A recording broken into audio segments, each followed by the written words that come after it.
Welcome to the Moms I Know with Sheila Walsh-Dunton and Maria Anderson-Farner.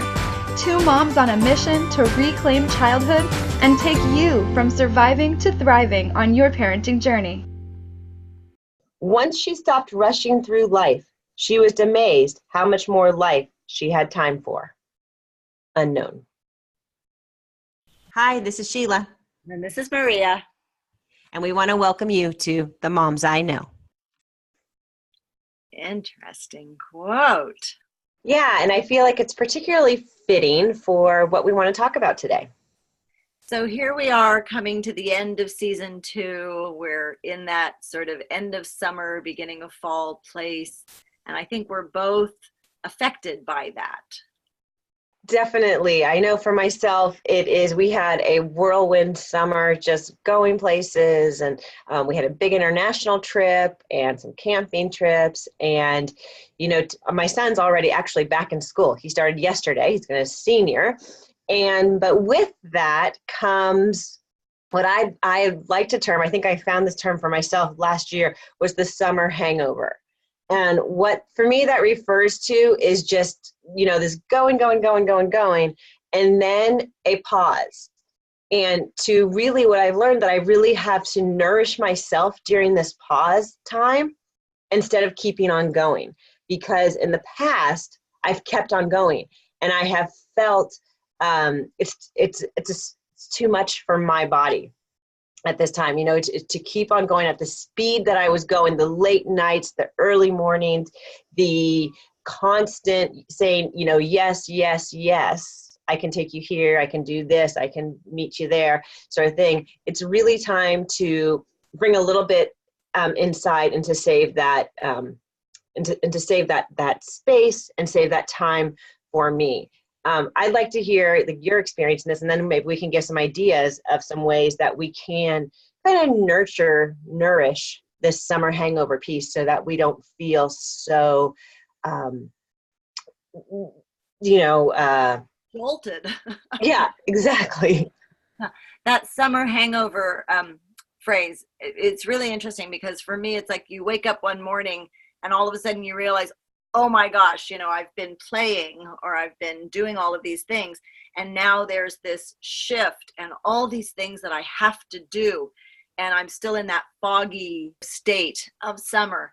And it's interesting that, we're recording this mid-August. And this was the time of year that there was always that sort of reckoning. There's a slight slant to the light. You can see that the summer light has changed. There's an actual, I think, physical feeling in our bodies of that coming fall. We're aware of that, whether it's the nesting instinct or the harvesting or preparing. There's certain festivals that really in the fall that help us to kind of strengthen ourselves for this coming whatever it is. And, in traditional cultures around the world, it was all around, preparing for the winter and harvest and all of that. In our society now, really for so many of us, it's that change of ease into now more structure, more routine. You said your oldest is already back in school. So these things catch us in different ways. And so for me, it was always that, all right, there's going to be this big shift from the ease of summer into the routine of fall. And you're right. We need to take care of ourselves in certain ways. We need to have that pause to really reflect on this, because if we just jump into it, that's when we have that, quote unquote hangover feel. Whereas if we really work with it, we can strengthen ourselves and fortify ourselves to deal with whatever it is that is the shift. And for some people, it might not be that much of a shift. If you're working through the summer and kids have been in camps or whatever, but they're, regardless of whether we homeschool or whether our kids are in school or, whatever the routine is, there is a change that is happening right now. And our bodies register it. Yeah, it's interesting. So I first started noticing the sensation in my body, kind of like a dip in energy in September, about 4 or 5, actually maybe even longer than that. I think back like maybe 5, 6 years ago. And I went to a practitioner. I mean, my health actually faltered because of it. And he was just like, well, where have you gone? What have you done this summer? And I told him like all the places we had been. And he said, from each of those places, you are getting bacteria, you are getting different things. And that's a lot to deal with. And because of, some of my gut issues, he thought that was a connection. So now I've always realized that maybe my body, it's seasonal, our bodies tell us different things and everything. So I know for me, I'm a little bit more vulnerable in this fall time. So here it comes along, and I started feeling, kind of some anxiety, a little bit of anxiety coming in last week, because not only do my 3 kids have 3 different schools, but I as well am a teacher and starting the new school year. And this is my first time starting in August. Last year, remember, I was a late hire in October, so I kind of was able to take care of myself. But this year, it's like, okay, school's starting. I have over 20 students that I need to be responsible for making sure their homeschool journey is going off, starting well as my own children. And so I know we are all individual, but hopefully you our listeners can relate to some of this and be able to give themselves space to maybe put some time aside to set up some routines for themselves, as well as routines for their children, making sure that if they want to be on schedule, what does that schedule look like? I actually started to pick up my journal again. It's been a long time with my journal, but I know right now, like, I'm going through some stuff. And so it's just putting that all down, and that's helping me. I've been taking longer walks with my dog and everything. So getting out, thinking on my own has been really helpful as well. I was going to say very much the same. So that idea of rhythm and routine, I think that's one that in the summer, I think we let that expand a bit. And so I remember that we would always, that week before we really had to get going into new routines, we'd try to start shifting the bedtimes earlier. We'd try to start bringing in more of the school year routine for whatever we need to, however we need to look at that. But this idea of taking more walks in nature, slowing down. And so, we were looking at different quotes, and there's this idea that, we're doing so much and we just can overdo it if we don't stop and have that pause. And so I think to make sure we have that time of reflection as we transition from summer to fall, I think taking care of ourselves in so many different ways. I actually went and had some acupuncture last week, and it was lovely because I feel the anxiousness coming up at this time of year. So much to do. How am I going to get everything done? Things are going to change. I love summer, that whole breathing out. And so kind of giving that up. And there's a festival in the Waldorf tradition. It's St. Michael in September, where it's this, the battle of St. Michael and the dragon. But the way we look at it is this idea of we're fortifying and facing our dragons and facing what is coming, and whether it's a long winter or whether it's a different job or whether it's 3 kids in different schools and new work. We're all looking at different things coming. For me, I'm going to be having a lot of travel in the next couple of months, and that always sets me off a little bit.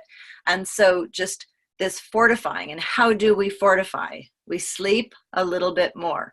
We make sure we're eating really nutritious foods. We've probably been eating a lot of fruit in the summer, maybe more treats. So, really cutting back on that sugar. And so all of these kinds of things are so important. But again, that rhythm, that routine is really critical. Yeah, I love that you said that, that the nourishing piece, because I think that is really important as well. When we think of fall, we think of the harvest and everything. So this is a great time to get to your farmers markets, get some of those recipes that are, and enjoying kind of the, what they call the dog days of summer and everything. It's like we're on the coast. And so, of course, the summer is, it's kind of really nice in September and October.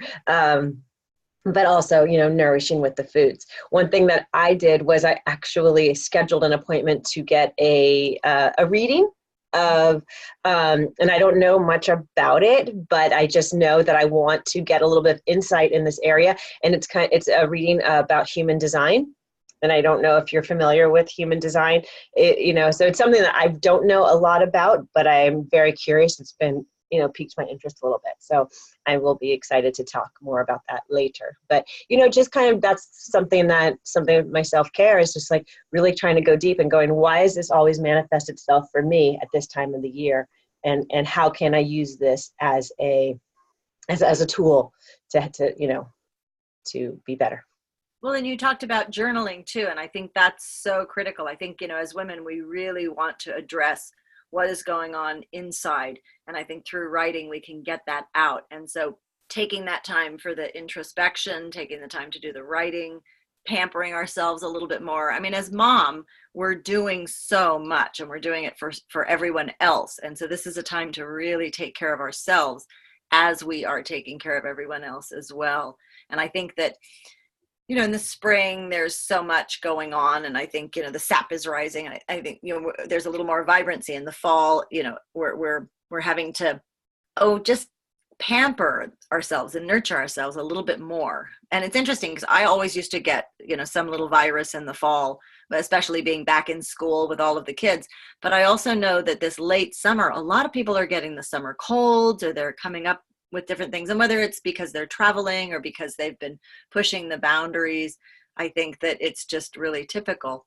So I appreciate this topic of looking at the summer hangover, or how we transition from summer to fall, because I think there's so much there. And I didn't used to think about this. And I think it's really important for our listeners to be aware that there is. It's, like with our children, knowing that there's going to be the 2s, the 3s, that 6 is a big transition time, 9. If we know what's coming, we can kind of prepare ourselves for it. Mm-hmm. Yeah, because it didn't affect me until after my 3rd child. It was just, I was rolled with it. And I don't know if it's like me being more aware of my, kind of my seasons in a way, or my, my energy, stuff like that, of how things are changing. As well as, with there's a full moon tonight, mm-hmm. and paying attention to our full moons, of how I would love to get somebody on the podcast to talk about that, the astrology piece and everything. Oh, I know somebody. That'll be fun to do that. But I was going to say that even in the beginning, I'm paying much more attention to like where the sun is rising and setting. Here we are on property, and so I really can mark it where the sun is rising and setting, where the moon is rising and setting. And so paying attention to the actual rhythms of the earth, watching what time the sun is setting now. It's the days are starting to get shorter. These are things that we can do with our children too, and it's a nice way to kind of mark that passage of time. We can be doing a little more around the calendar and incorporating that with our children.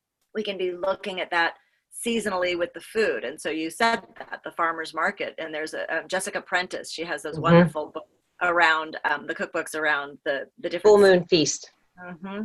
And so it's really fun to be incorporating those kinds of recipes into our life. So, and with the children, we can be doing different sorts of ceremonial types of things. We can do a letting go of summer ceremony. We can have those rites of passage if they're going into school, into new schools or new grades. There's a little bit of ceremony that we can do around that. And so it's really fun to celebrate summer, but then also celebrate the coming of what is new for each of our children and for us. Yeah. Yeah, I love how we kind of talked to be about mom, supporting mom. How can we support mom? But as well as for our children is creating some rituals, some marking of time. One thing that I started when my son started 7th grade, I read him the first page of Brene Brown's Daring Greatly. And it was the piece about daring greatly. It was the part of the speech that was from Teddy Roosevelt. And I would read it to him every day at the first start of school. And so because it's basically about showing up, about being brave. And so here he is, a senior, and he has heard this poem. And it's just something that marks time. And I'm like, am I going to read it to him when he goes away to college? I don't know. I'd like to think so. And I want to share something that, with something we did yesterday. I mean, you saw that we surprised our youngest, who's 5 years younger than her older siblings, and is always being as the youngest, brought here and there, and always, she's on everybody else's schedule pretty much, and has been. And so we wanted to think of a way to honor her, because the other two are in high school and they take a lot of energy. And so we woke her up yesterday morning at 5 a.m. and told her she was getting on a plane and going down to Potter World for the day.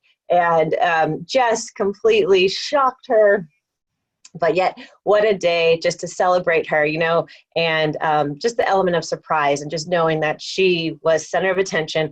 Just her and my husband went. I have never read any Harry Potter, so I feel a little bit ostracized in my family because of that. But they got to really enjoy it and have a fabulous time. And so that was something to mark her summer, something special, just her. And now she's ready. Next week she starts school.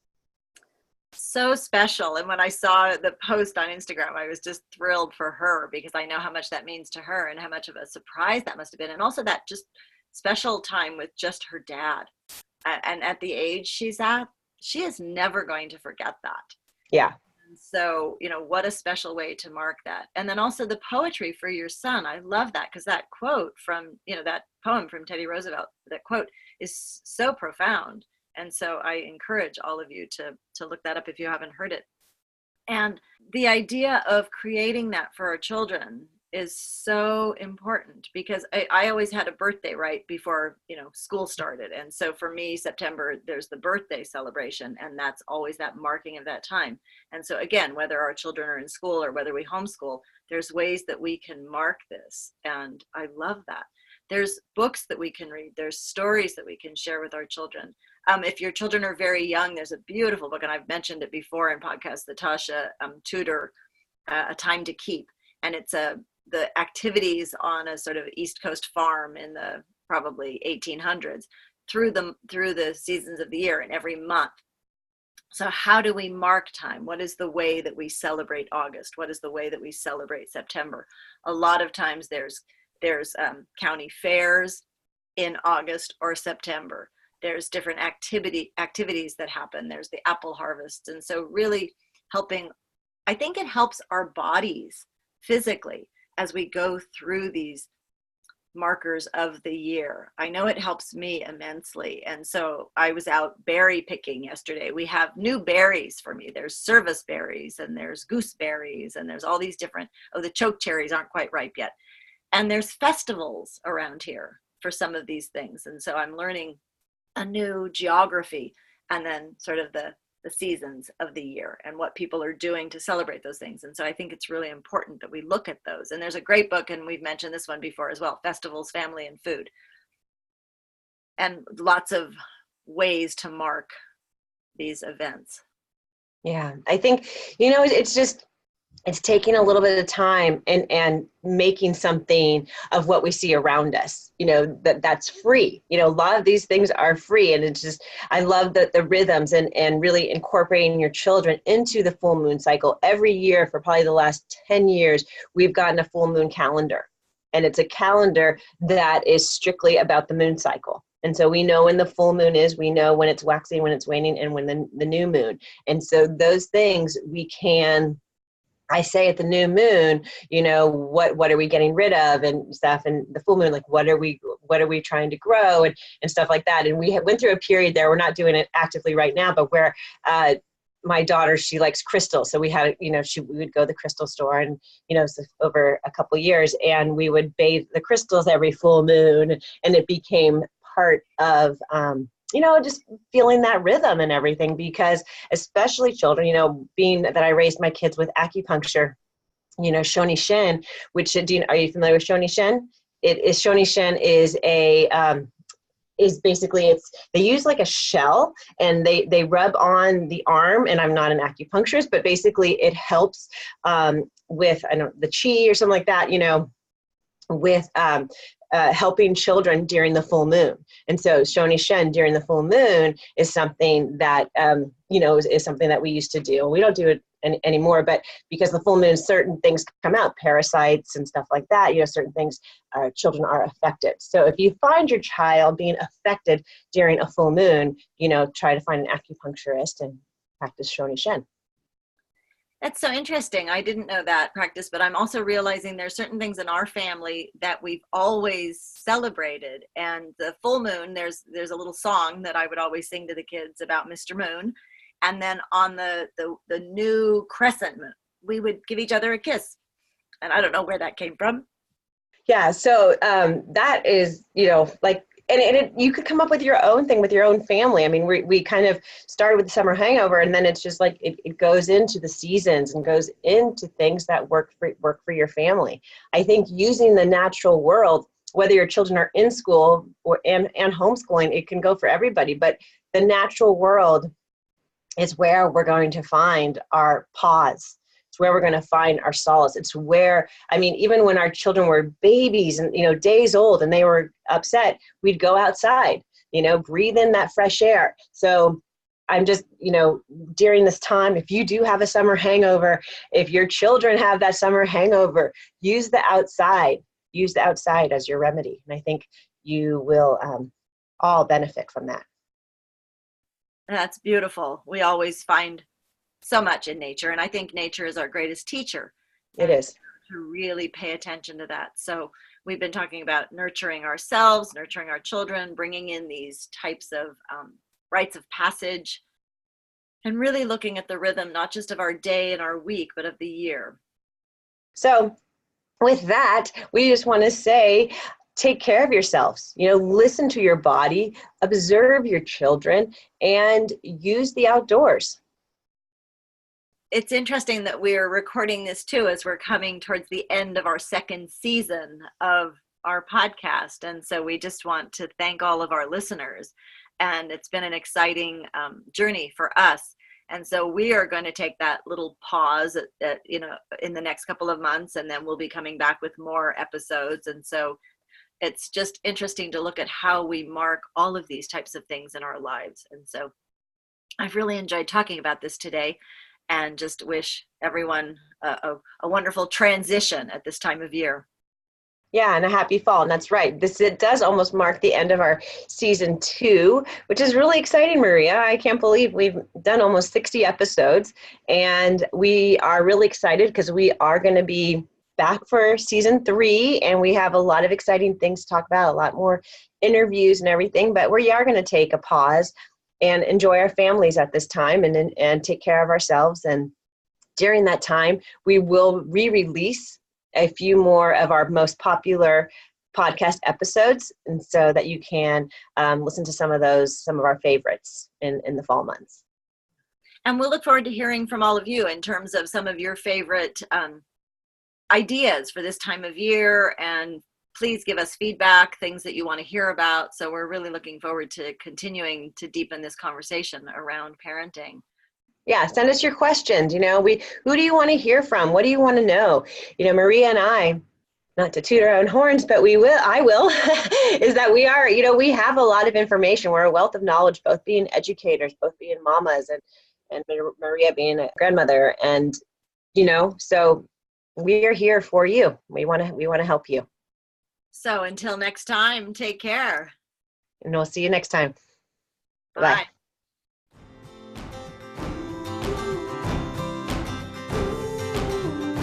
Thanks for joining us today for The Moms I Know. To learn more about Sheila and her online program, The Mom Map, visit purplebeetnutrition.com. For Maria's monthly blog and to learn more about her group programs and retreats, visit soquelessentials.com. That's SOQUEL essentials.com. We hope you enjoyed today's episode of The Moms I Know. Until next week, have a joyful family journey.